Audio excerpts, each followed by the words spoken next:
मान के आने वाले एपिसोड में आप लोग देखेंगे कि हरीम की सच्चाई, तमाम तर सच्चाई फ़ाइज़ के सामने आ जाएगी और हरीम की सच्चाई जब फ़ाइज़ के सामने आएगी तो फ़ाइज़ को अपने किए हुई गलतियों पर बहुत ज़्यादा पछतावा होगा और फ़ाइज़ हरीम से माफ़िया भी मांगेगा। लेकिन जब फ़ाइज़ हरीम से माफ़िया मांग रहा होगा तो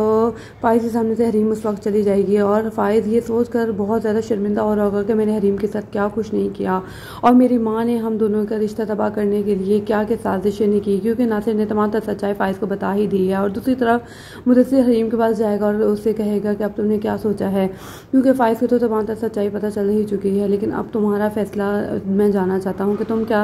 चाहती हो और तुम क्या फ़ैसला करना चाहती हो, क्योंकि तुम्हारी तमाम तर सच्चाई फ़ाइज़ के सामने आ गई। जिस पर हरीम मुदस्सिर से ये कहेगी कि अभी तक मैंने कुछ नहीं सोचा, लेकिन मैं ये बात अटल है कि मैं अब फ़ाइज़ के साथ दोबारा नहीं वापसी जाऊँगी, फ़ाइज़ के साथ दोबारा नहीं मुड़ूंगी, क्योंकि फ़ाइज़ वो शख्स है जिसे मेरे किरदार पर शक किया और मुझ पर झूठे इल्ज़ाम लगाए, मुझे धक्के देकर उस घर से निकाल दिया और पूरी दुनिया के सामने मुझे रुस्वा किया और मेरी किसी बात पर एतमाद नहीं किया और इसी वजह से मैंने अपना बच्चा भी खो दिया। लेकिन अब मैं मुड़कर फ़ाइज़ की तरफ नहीं जाऊँगी और ना ही फ़ाइज़ की किसी बातों में आऊँगी और ना ही मैं फ़ाइज़ को बेशक माफ़ कर दूँगी, लेकिन मैं अब फ़ाइज़ के साथ नहीं रहूँगी। यह बात सुनकर मुदस्सिर बहुत ज़्यादा खुश हो जाएगा कि हरीम ने आकर मुझसे शादी करने का फ़ैसला कर ही लिया है, लेकिन हरीम ने अभी तक इस तरह का कोई फ़ैसला नहीं किया। और दूसरी तरफ हरीम अभी ये सोच रही है कि वो फ़ाइज़ को माफ़ तो कर देगी,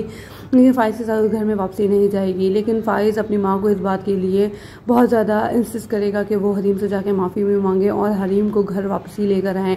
ताकि हम सब अपनी गलतियों पर हरीम से एक साथ होकर माफ़ी मांगेंगे और हम खुश खुर्रम रहेंगे। लेकिन हरीम अभी इस बात के लिए तैयार नहीं है और ना ही वो इस बात के लिए तैयार है कि वो फ़ाइज़ के साथ वापसी जाएगी, क्योंकि फ़ाइज़ ने उसके साथ जो कुछ किया हरीम बिल्कुल नहीं भूली। हरीम को बिल्कुल अकेला और तन्हा छोड़ दिया था, उसने सिर्फ और सिर्फ अपनी माँ की बातों को सुना बल्कि हरीम की बातों को दरगुजर कर दिया। कौन कौन फ़ाइज़ और हरीम को एक साथ देखना चाहता है, कमेंट बॉक्स में अपना रिव्यू लाजमी शेयर कीजिएगा। वीडियो पसंद है तो वीडियो को लाजमी लाइक शेयर एंड सब्सक्राइब कीजिएगा। शुक्रिया।